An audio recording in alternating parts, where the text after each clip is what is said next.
ابو جہل کہتا ہے میں اٹھا اٹھا کے تھک گیا، میری اونٹنی اٹھنے کا نام نہیں لیتی۔ بس اب کیا ہوا؟ کأن الناقۃ تقول، اب میری اونٹنی نے زبان حال سے بولنا شروع کر دیا۔ کیا بول رہی ہے؟ سرکار کی عمر چھوٹی ہے ظاہری اعتبار سے، اور اعلان نبوت کس عمر میں ہوا ہے ظاہری اعتبار سے؟ بولنے تو صحیح، 40 سال کی عمر میں۔ اب بولنا ہے آپ نے، ظاہری اعتبار سے اعلان نبوت کب کیا آپ نے؟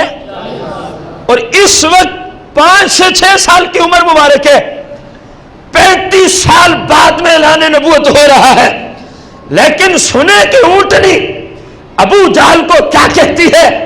جو کام 35 سال کم و بیش بعد میں ہونے والا ہے، آج سرکار کے قدم لگنے کی وجہ سے اونٹنی 35 سال پہلے ابو جہل کو اس کی خبر دے رہی ہے، اور اونٹنی کہہ رہی ہے، کیا کہتی ہے؟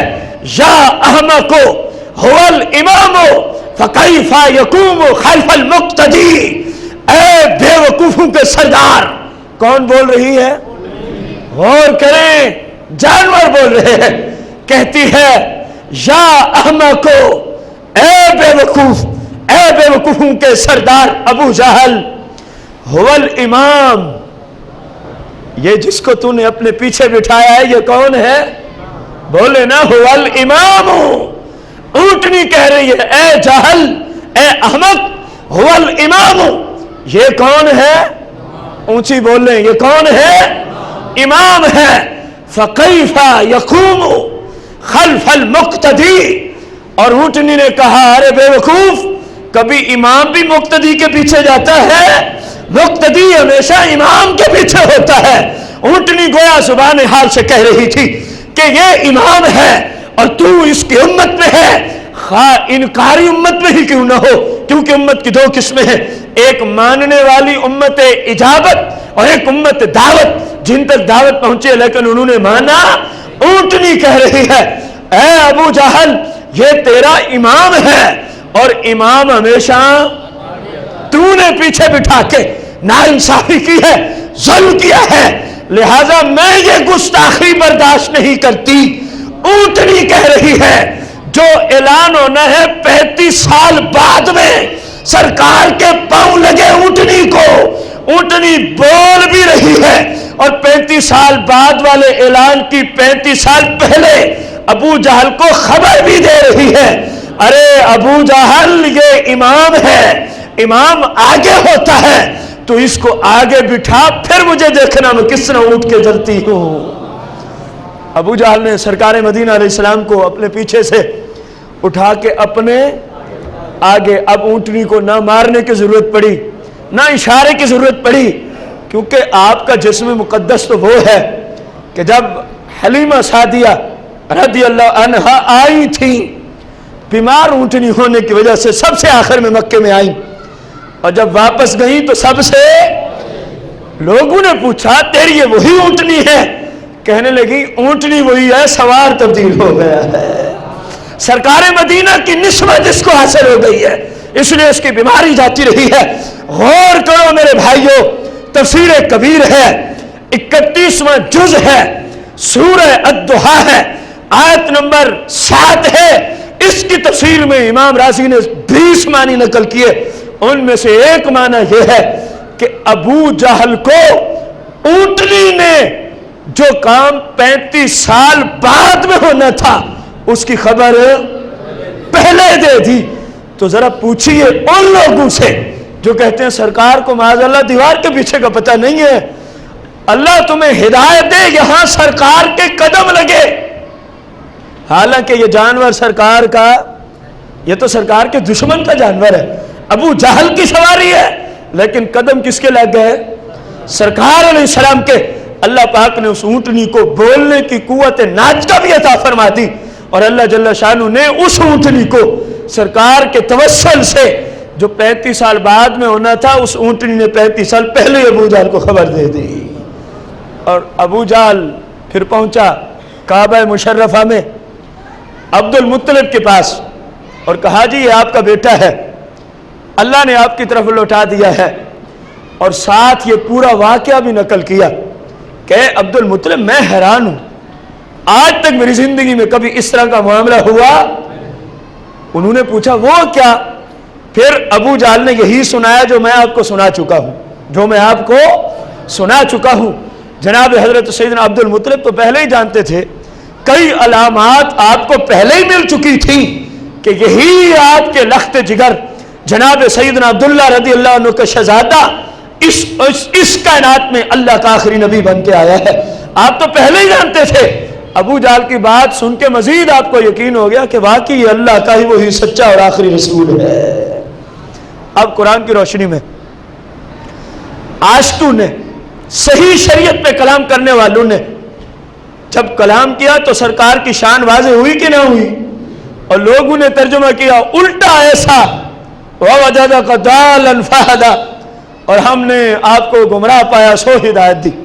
اگر بندہ اس ترجمے کو مان لے تو بندہ کافر ہو جائے۔ لوگوں نے یہ معنی کی ہے، اس قدر دین اسلام سے دشمنی اور بغاوت کا ثبوت پیش کیا، اور اس قدر سرکار سے عداوت اور دشمنی کا ثبوت پیش کیا، اور جو عربی مفسرین ہیں ان لوگوں نے سرکار کی شان کو قرآن کی روشنی میں کس قدر واضح کیا ہے کہ جب سرکار پر قرآن کا نزول شروع ہو گیا، اللہ نے یہ آیت نازل کی جبریل کو بھیج کر وَوَجَدَكَ ضَالًّا فَهَدَىٰ، اے محبوب آپ اپنے بچپن کے اس واقعے کو یاد کرو جس وقت آپ اپنے دادا سے کیا ہو گئے تھے؟ بچھڑ گئے تھے۔ پس فہدیٰ، ہم نے ابو جہل کو بھیج کر آپ کو آپ کے دادا جان سے ملا دیا تھا۔ رب یوں شان بیان کرتا رہتا ہے، اور لوگوں نے یوں قرآن کے اندر تحریفیں کی۔ ترجمے کی دنیا میں لفظی اعتبار سے کوئی تعریف کر سکتا تو قرآن کی آیت سے ثابت ہوا کہ سرکار علیہ السلام سے نسبت رکھنے والی چیزوں کو بھی اللہ جل شانہ بسا اوقات علم غیب عطا فرما دیتا ہے۔ سرکار سے نسبت رکھنے والی چیزوں کو، اشیاء کو اور جانوروں کو جن کے جسم سے سرکار کے پاؤں مبارک نالین شریفین مس ہو جائیں، رب ان جانوروں کو بولنے کی بھی طاقت عطا فرما دیتا ہے۔ سرکار مدینہ علیہ الصلاۃ والتسلیم کی بارگاہ قدسیہ میں ایک شخص آیا، غور کرنا ہے، مجھے جب میں ایسی احادیث مبارکہ پڑھتا ہوں ذہن میں خیال اٹھتا ہے کہ ان لوگوں نے کس شریعت کو پڑھا ہے جو کہتے ہیں سرکار کو دیوار کے پیچھے کا پتہ نہیں، ان لوگوں نے کون سی قرآن و حدیث کی کتب پڑھ رکھی ہیں؟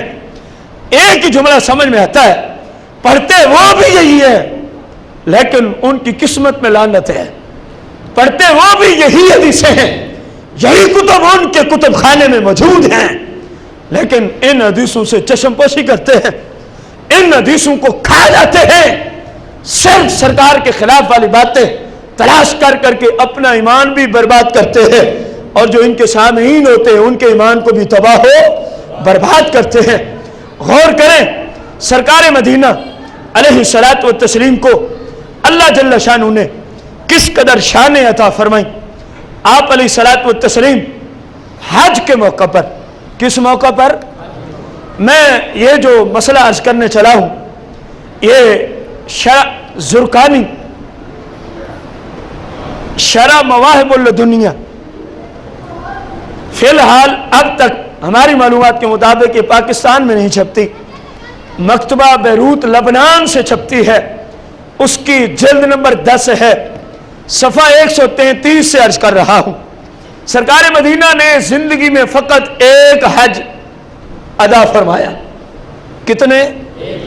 اس کی وجہ کہ آپ پر ظاہری حیات میں جب حج فرض ہوا بس ایک مرتبہ حج کا موسم آیا تھا، اگلے موسم سے پہلے آپ دنیا سے تشریف لے گئے، اس وجہ سے آپ نے فقط ایک ہی حج ادا فرمایا۔ اور جامع ترمذی میں ہے، سیاہ میں ہے، سرکار علیہ السلام نے اپنی پوری عمر مبارک میں 4 عمرے ادا فرمائے۔ کتنے عمرے ادا کیے؟ اور حج ایک۔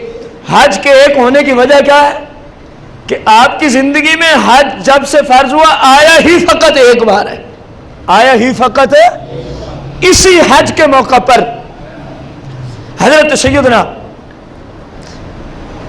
عبداللہ بن عمر رضی اللہ تعالیٰ عنہ کہتے ہیں